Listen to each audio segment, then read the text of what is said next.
ఇక time limit అని ఏదో పేపర్లో రాసినట్టున్నారు. అంటే ఒక్కొక్కళ్ళు ఎంతసేపు మాట్లాడాలనేది. అదే సార్, నేను కూడా దానికి పెద్ద ఉదాహరణ ఏంటంటే సంజయ్ కిషోర్ అనేవాడు 5 నిమిషాలు మాట్లాడాడు.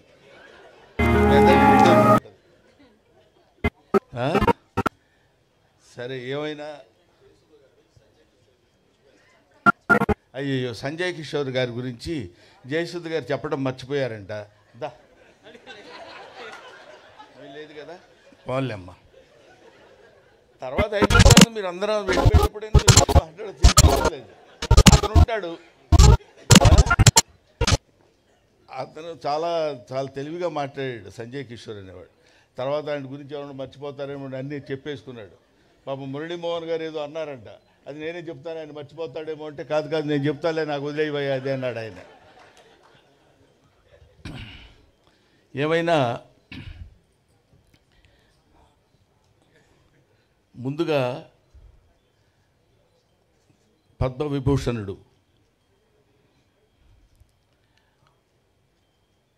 చిరంజీవి గారు ఈ కార్యక్రమానికి రథసారథి ఆయన వచ్చి వెళ్ళిపోవడం అనేది సభలో జరిగేటువంటి అతి సహజమైన విషయం.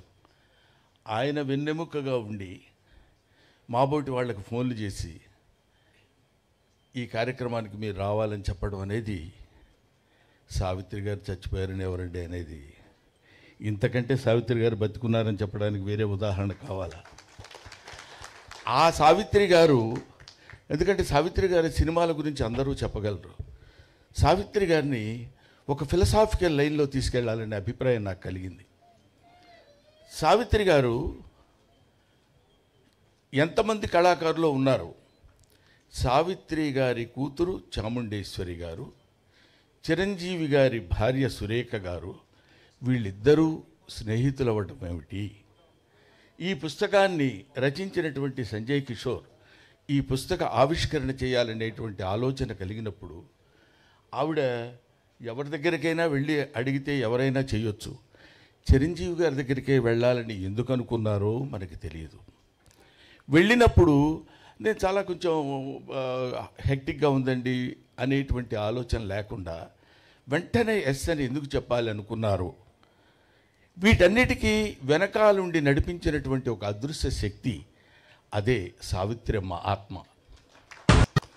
ఆవిడ నడుపుకుంది, ఆవిడ చేయించుకుంది ఈ ఫంక్షన్. ఆవిడ దగ్గరుండి, నాన్న చిరంజీవి నేను చనిపోయాను అంటున్నారు అందరూ. కాదు, నేను బతికే ఉండాలి, బతికే ఉన్నాను అన్న విషయం నువ్వు చెప్తే అందరూ నమ్ముతారు. నువ్వు చెప్తే అందరూ, తెలుగువాడు, తెలుగు మాట్లాడేటువంటి తెలుగు ప్రేక్షకుడు ఎవడైనా నువ్వు చెప్తే ఆనందిస్తారు, నమ్ముతారు. నాన్న నీ చేతుల మీదుగా నా పుస్తకాన్ని ఆవిష్కరించరా అని చెప్పిందేమో అనేటువంటి భావన నాకు కలుగుతుంది. లేకపోతే ఇది అతి సాధారణంగా ఇందాక చాముండేశ్వరమ్మ చెప్పినట్టు, ఇందాక ఆవిడ ఏదో మీ చేతుల మీదుగా జరిగితే చాలు, మీ ఇంట్లోనే ఈ పుస్తక ఆవిష్కరణ ఇలా జరిగితే బాగుండంటే, చిరంజీవి గారు అంటే ఆయన గురించి ఇప్పుడు సభలో చెప్పాల్సింది సావిత్రి గారి గురించి అయినా, సావిత్రి గారి పెద్ద కొడుకులాగా ఆయన గురించి చెప్పాల్సిన విషయం నాకు ఏర్పడింది. ఇప్పుడు ఏదో ఒక మామూలుగా అయితే మా ఇంట్లో జరుగుతుందిలేంటి చేసేద్దాం అనేటువంటిది కాకుండా, సావిత్రి అంటే యునీక్. సావిత్రి అంటే ఒక నట శిఖరం. ఆవిడ గురించి ఒక చిన్న ఫంక్షను ఎక్కడో ఇంత ఫంక్షన్ పెట్టి అయిపోయింది అని నలుగురు కెమెరాలతో చేసేటువంటిది కాదు. సావిత్రి ఫంక్షన్ అంటే సావిత్రి ఫంక్షన్ లాగే ఉండాలి అంతా. ఎందుకంటే ఆవిడ ఎడం చేత్తో ఎంతమందికి ఎన్ని దానాలు చేశారో, ఎంతమందిని ఆవిడ అంటే నటనాపరంగా తీసి పక్కన పెడదామండి, దాని తర్వాత మాట్లాడుకుందాం. అటువంటి మహనీయురాలైనటువంటి ఆ మహానటి సావిత్రి గురించి ఆయన పెద్ద మనసు చేసుకుని ఇంతమందిని ఆహ్వానించి, ఆయన పిలిస్తే రాకుండా ఎవరు ఉంటారండి? బ్రహ్మానందం కూడా 11 గంటల వరకు ఉంటాడు, అదొక చరిత్ర. కాబట్టి అటువంటి మహనీయుడు తలపెట్టినటువంటి ఈ కార్యక్రమం ఎవరు చేశారు ఇది ఇంకెవడయ్యేవాడు? ఆ సావిత్రమ్మే చేసుకుని ఉంటుందని నేను మనస్ఫూర్తిగా నమ్ముతున్నానమ్మా. అది అందువల్ల ఆ కార్యక్రమాన్ని ఆయన నోవనలేడు. ఇంత అద్భుతంగా ఇంతమంది కలిసి ఇక్కడ చేయగలుగుతున్నారంటే ఆ సావిత్రి యొక్క గొప్పతనం. ఇక్కడ బ్రహ్మానందం నువ్వు చాలా బాగా యాక్ట్ చేసావు, ఇన్ని సినిమాలు చేసావు, నువ్వు ఇంత నటుడివి ఎంత నటుడివి అదన్నా అన్నప్పుడు ఎప్పుడన్నా ఒకసారి నిజమైన మళ్ళీ లేకపోతే మళ్ళీ ఎందుకంటారు ఇలాగా చాలా గొప్పవాడేమో నేనని ఫీల్ అవుతున్నప్పుడు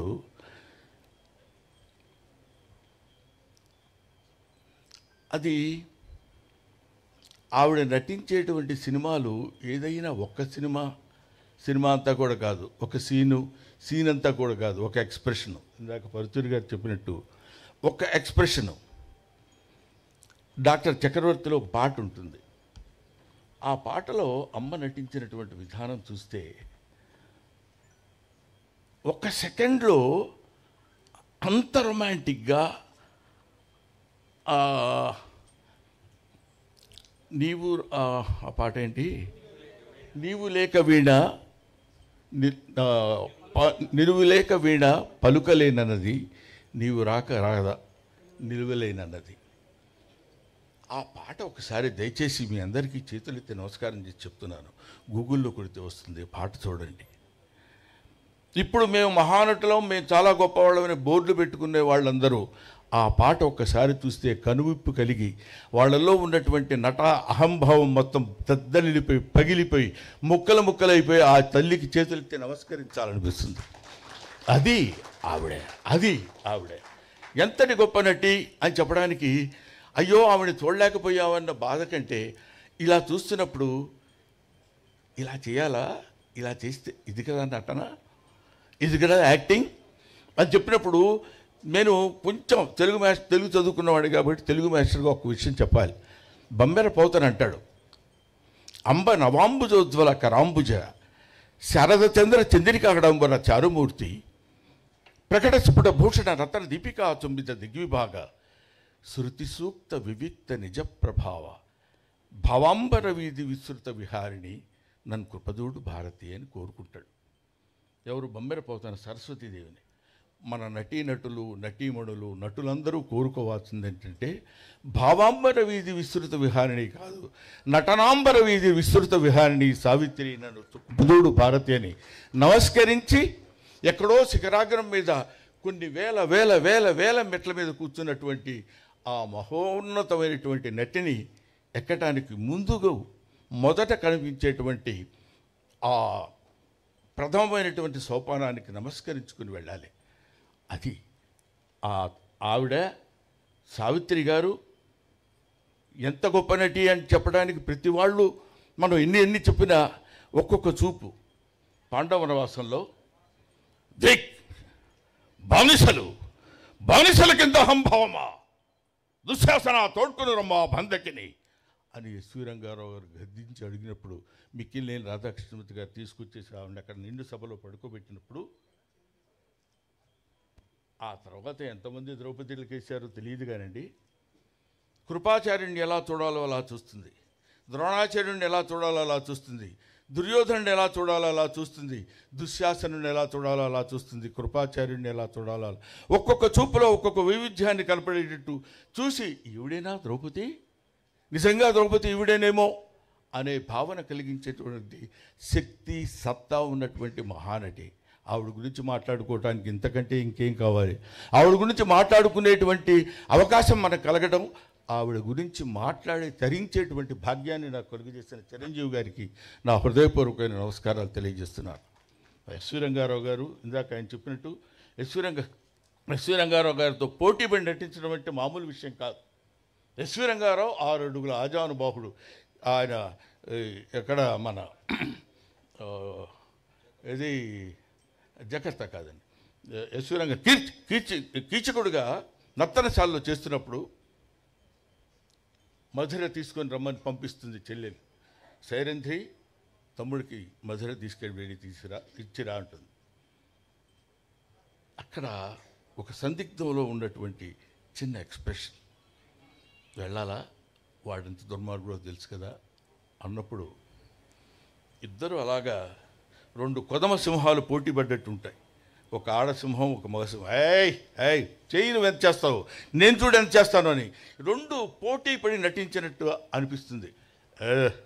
మరణి కించిత్ సర్వాలంకార భూషిత అయిన నిన్ను చూచిన నా మనసు ఊగి తూగి నీ ముందు మోకరిల్లదా బాలుడికి. 5 భర్తలకు భార్యనే దానవు, ఆరవడుగా నన్ను అంగీకరించలేవా, ఆనందపడతలేవా మాలినీరా అంట. ఎస్వి రంగారావు మాట అన్నప్పుడు సావిత్రి చూస్తుందండి, అమ్మ చూస్తుందండి అంటున్నాను, ఏమనుకోవద్దు ప్రేక్షకుడిని. ఆవిడ చూస్తారండి అంతే బాగుండదు. ఆవిడ ఎలా చూస్తుందంటే, నీచత్వంలో కూడా ఇంత పరాకాష్ఠ ఉంటుందా? 5 భర్తలకు భార్య అయిన దాను ఆరవడుగా నన్ను అంగీకరించలేవా, ఆనందపడతలేవా మాలినీరా, మన కోసం హంసతూరిగా పల్పం ఎదురు చూస్తుందా అంటాడు. ఆయన తండ్రి కూతుళ్ళుగా కూడా వేశారు, వాళ్ళు తండ్రి కూతుళ్ళుగా కూడా నటించారు. కానీ ఇక్కడ ఒక పరమ నీచమైనటువంటి, పరమ దారుణమైనటువంటి, కామానికి బానిసైనటువంటి ఒక మూర్ఖుడిగా అతను నటిస్తుంటే, అక్కడ అసహించుకుని జుగుప్సాకారంగా ఉండేటువంటి ఒక వ్యతిరేకించే ప్రేయసిలా నటించడం అంటే, ఇలాంటివి ఎన్నెన్ని చెప్పాలి సావిత్రమ్మ గురించి. ఆవిడ ఒక విశ్వనట మహావృక్షం, ప్రపంచమంతా వ్యాపించినటువంటి ఈ నటీనటులకు కనువిప్పు కలిగించేటువంటి మహానట వృక్షం ఆవిడ. ఆ వృక్షం కింద ఎన్నో పూలు కాయలు పండ్లు రాలిపోతే మాలాంటి నటులు అక్కడ వేలుకుని చిన్న సజ్జలో ఆ పూలు అవి వేరుకుని వెళ్ళిపోవాల్సినటువంటి స్థితి ఉన్నటువంటి వాళ్ళం. అటువంటి వాళ్ళని చాలామంది మనం ఏమనుకుంటామంటే ఈ లలిత కళలు అంటారు. లలిత కళలు అంటే మామూలుగా ఫైన్ ఆర్ట్స్ అని ఇంగ్లీష్లో అంటారు, తెలుగులో దాన్ని తెలుగు చేసేటప్పుడు లలిత కళలు అంటారు. లలిత కళలు అంటే లలితములైన కళలు అని, చాలా సునిశ్చితమైన కళలు అని కాదు. లలిత కళలు అంటే లలితా గాయత్రి యొక్క అంశ కలిగినటువంటి కళలు, లలితా గాయత్రి యొక్క అనుగ్రహము కలిగినటువంటి కళలు. అవి కొంతమందినే ఆ తల్లి చూజ్ చేసుకుంటుంది, కొంతమందినే అలా పట్టుకుని పైకి తీసుకొస్తుంది. అలాంటి వాళ్ళలో లలితా గాయత్రి స్తన్యాన్ని కోరినటువంటి ప్రథమ అద్భుతమైనటువంటి తెలుగు బిడ్డ నిశంకర సావిత్రి. నిశంకర సావిత్రి అంటానికి ఆవిడ ఎంత మహానటి అంటే అంత మహానటి అని ఏ శంక లేకుండా చెప్పవచ్చు. నిశంకర సావిత్రి అంటే అంత గొప్పది. అటువంటి ఆవిడ గురించి ఎన్నెన్ని చెప్పుకోవాలని చెప్పండి. అటువంటి మహానటి ఆవిడ తలుచుకుంటేనే ఆహా ఇది చాలు కదా, ఇది గాక సాఫల్యం, ఇది గాక జన్మ సరితార్థం ఇంకొకటి కలదే. ఆవిడ గురించి మాట్లాడేటువంటి అవకాశం కలిగింది కదా, కలిగించినటువంటి మహనీయులు ఎంతోమంది ఉన్నారు కదా అని. అమ్మ చాముండేశ్వరి, అయ్యా గోవిందరావు గారు, మీరు ఏదో అంటారు సావిత, తల్లి గురించి ఈ వయసులో అమ్మని ఎలాగైనా బతికించుకోవాలి అనేటువంటిది. బతికించుకోవాలంటే అమ్మ చచ్చిపోతే బతికించుకోవాలమ్మా. ఎక్కడ చచ్చిపోయిందమ్మా మీ పిచ్చిగాని. ఆవిడ ఉంటుంది. నటన భావాంబర వీధిలో విస్తృతంగా విహరిస్తూ ఉంటుంది, నటనాంబర వీధిలో నివసిస్తూ ఉంటుంది ఆ మహానటి సావిత్రి. ఆ తల్లికి నా హృదయపూర్వకమైనటువంటి నమస్కారాలు తెలియజేసుకుంటూ, అంటే నమస్సులు తెలియజేసుకుంటూ అని నేను ఎందుకన్నానంటే, చచ్చిపోయిన వాళ్ళకి నివాళులు అని చెప్తారు. నాకు ఇంకా ఆవిడ చచ్చిపోయిందనే మాట నా నోటి నుంచి రావాలని నాకు ఇష్టం లేక నేను చెప్తున్నాను. ఎదురుగా కూతున్నారు మా అరవింద్ గారు, ఆయన వాళ్ళ నాన్నగారు ఉన్నారు. మాకు చిన్నప్పుడు మోగ మనసుల్లో వీళ్ళిద్దరు కాంబినేషన్ ఉండేది. ఇదిగా ఇటు పక్క రొయ్యలు, ఇటు పక్క కొరమైన చేపలు, ఇటు పక్క ఇవి వచ్చే నా వల్ల కాక అనేవాడు ఆయన. ఏంటి ఈయన ఇలా అన్నప్పుడు ఒక చిన్న మోగ మనసుల్లో సావిత్రమ్మ గారు ఆయన చేస్తున్నటువంటి నటన కాకుండా క్యారెక్టర్ పరంగా ఒక చిన్న నవ్వేది. మీరు ఒకసారి వీలుంటే ఒకసారి చూడండి. ఇలాగ ఎన్ని కోటి సీన్లో సద్దుగా అది శవం, అది అని ఆయన ఒక మహానటుడు. ఇలాంటి మహానటుల యొక్క సమ్మేళనం అదొక ఆ? మంచి మనసులు. ఇది మహానటుల యొక్క సమ్మేళనం. ఆ రోజుల్లో ఎస్వి రంగారావు గారు, సూర్యకాంతమ్మ గారు, అల్లు రామలింగయ్య గారు, ఎన్టీ రామారావు గారు, నాగేశ్వరరావు గారు, ఎవరు కృష్ణరాజు గారు, శోభన్ బాబు గారు, ఇలాంటి కన్నామ్మ గారు ఆవిడ, ఇలాంటి వాళ్ళని ఎవరిని మనం అంటే ఇంకా కన్నామ్మ గారు మాకంతా లేదు కాబట్టి ఒకవేళ మిస్ అయి ఉండొచ్చేమో కానివ్వండి. అంతటి మహనీయులైనటువంటి గడ్డ పుట్టినటువంటి మన తెలుగు గడ్డ మీద ఆ మహానటి సావిత్రి పుట్టింది. ఎంతమంది ఉన్నా Savitri, she is not 3, Savi 1. Thank you very much. నాకు ఈ అవకాశాన్ని కల్పించిన మీ అందరికీ నా హృదయపూర్వక నమస్కారాలు తెలియజేసుకుంటూ, ముఖ్యంగా ఈ పుస్తక రచన ఆ పాపం అతను చెప్పబోతే సూసైడ్ చేసుకుంటాడు. అతని పరిస్థితి అది. ఎందుకంటే నేను ఇంత కష్టపడి రాశాను, ఈయన సావిత్రి గురించి చెప్తున్నాడు కానీ నా గురించి చెప్పడం ఏంటనే దాని నుంచి బాగా నాకు తెలుసు అతను ఎంత మనోవ్యత చెందుతున్నాడో. కానీ ఏమైనా ఇందులో నేను హాస్యస్పూర్వకంగా మాట్లాడినా కొంత నిజాయితీ ఏముందంటే, చిన్నప్పటి నుంచి సావిత్రి గారి గురించి, సావిత్రి గారి యొక్క జీవితాన్ని గురించి ఔపోసన పట్టినటువంటి ఒక చిన్న ప్రాణి సంజయ్ కిషోర్. నాకు నిజంగా అంత కమిటెడ్గా ఏదో చేసేద్దాం అని కాకుండా కమిటెడ్గా సావిత్రమ్మ అని ఎంతమందినో పిలిచేది. ఫోటో సెక్షన్ ఎగ్జిబిషన్స్ పెట్టి 15 కంటిన్యూస్ ఇయర్స్గా చేయటం అంటే నిజంగా అలాంటి వాళ్ళు ఉండబట్టే ఇలాంటి కొంతమంది నటులు బతుకుతున్నారా అన్న భావన అదంతా తయారు చేసుకొని వచ్చాడు కాబట్టి, మీలాంటి వాళ్ళ దగ్గరికి ఆ బుక్ తీసుకురాగలిగాడు కాబట్టి, ఆ పుస్తకం ఇంత ప్రచురణ పొందింది కాబట్టి, ఇంతమంది కొన్ని కోట్ల మంది మళ్ళీ ఒకసారి సావిత్రమ్మను మననం చేసుకోవడానికి అవకాశం కల్పించినటువంటి చిరంజీవి గారికి చేతులెత్తి నమస్కరిస్తూ, నువ్వు ప్రామిస్ చేస్తే నేను పిలుస్తా. మైక్ దగ్గరికి రాకూడదు, నువ్వు రాకూడదు.